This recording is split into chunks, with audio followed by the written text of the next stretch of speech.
Welcome বন্ধুরা, রাত্রির চ্যানেলে তোমাদের সবাইকে স্বাগতম। আজ তোমাদের সাথে শেয়ার করব দক্ষিণ ভারতীয় একটা খাবার, আমরা যেটাকে উত্থাপম বলে থাকি।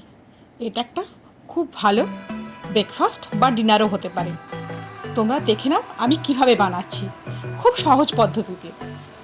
এই খাবারটা আমি এমন একটা পদ্ধতিতে করব, তোমরা সেটা বাড়িতে অনায়াসে বানাতে পারবে। দেখো কিভাবে বানাই। এখানে আমি নিয়ে নিলাম 1 কাপ পরিমাণ সেদ্ধ চাল।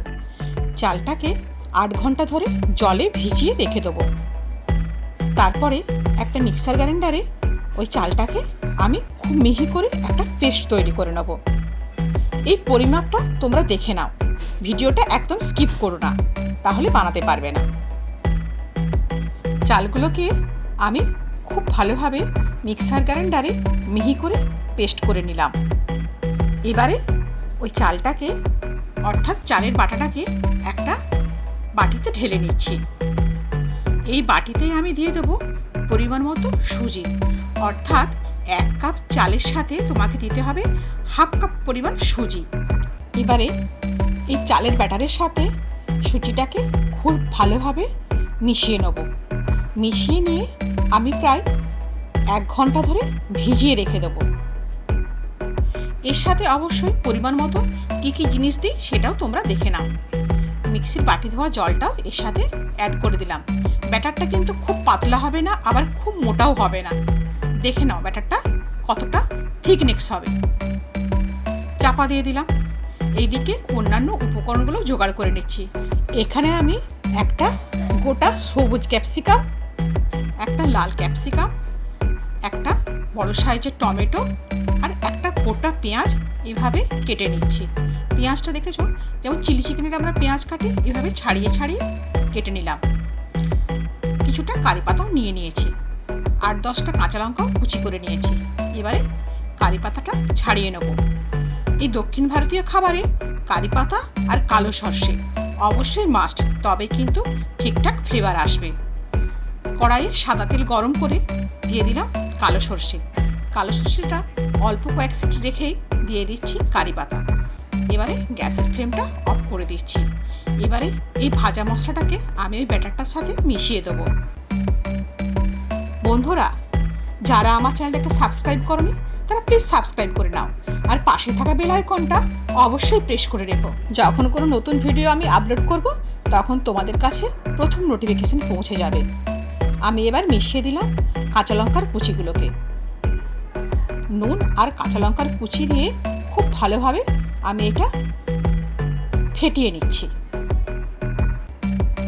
এবারে একটা অ্যালুমিনিয়ামের পাত্রে আমি কিছুটা তেল ব্রাশ করে নিলাম। তেল ব্রাশ করে নিলে এই উত্থাপমটা তুলতে কিন্তু খুবই সুবিধা হবে। এবারে আমি নিজের ইচ্ছে মতো করে সাজিয়ে নিচ্ছি। তোমরা চাইলে এই সমস্ত কিছু সবজিগুলো এই ব্যাটারের সাথেও মিশিয়ে নিতে পারো, কিন্তু তখন অতটা দেখতে ভালো হয় না। দেখতে ভালো হয় যদি তোমরা এইভাবে আমার মতো উপর থেকে সাজিয়ে দাও। কড়াইয়ে জল গরম বসিয়ে একটা স্ট্যান্ড বসিয়ে ওটাকে দিয়ে চাপা দিয়ে দিলাম। অপরদিকে আরেকটা কড়াইয়ে স্ট্যান্ড বসিয়ে দিয়েছি। আবার একই পদ্ধতিতে অ্যালুমিনিয়ামের পাত্রে ওই ব্যাটারটাকে দিয়ে দিলাম। দিয়ে আবার উপর থেকে এই সবজিগুলোকে ছড়িয়ে দিলাম। দুর্দান্ত খেতে হয় বন্ধু, তোমরা অবশ্যই একদিন বাড়িতে ট্রাই করো, আর আমাকে কমেন্টে জানিও তোমাদের কেমন লেগেছিল। এবারে আমি এটাকে মিনিট 15 ধরে ফুটিয়ে নিচ্ছি, অর্থাৎ ভাপে দিয়ে দিলাম। 15 মিনিট বাদে প্রথম কড়াইটা খুলে দেখলাম, দেখো একদম আমার উত্তাপ রেডি হয়ে গেছে। একটা টুথপিক দিয়ে দেখে নিচ্ছি ব্যাটারটা গায়ে লাগছে কিনা। একদম লাগছে না, তোমরা দেখতেই পাচ্ছ টুথপিকটা একদম পরিষ্কার, অর্থাৎ এটা হয়ে গেছে। গ্যাস বন্ধ করে রেখে দিলাম। এবার অপর পাত্রটাও দেখে নিচ্ছি এটা হয়েছে কিনা।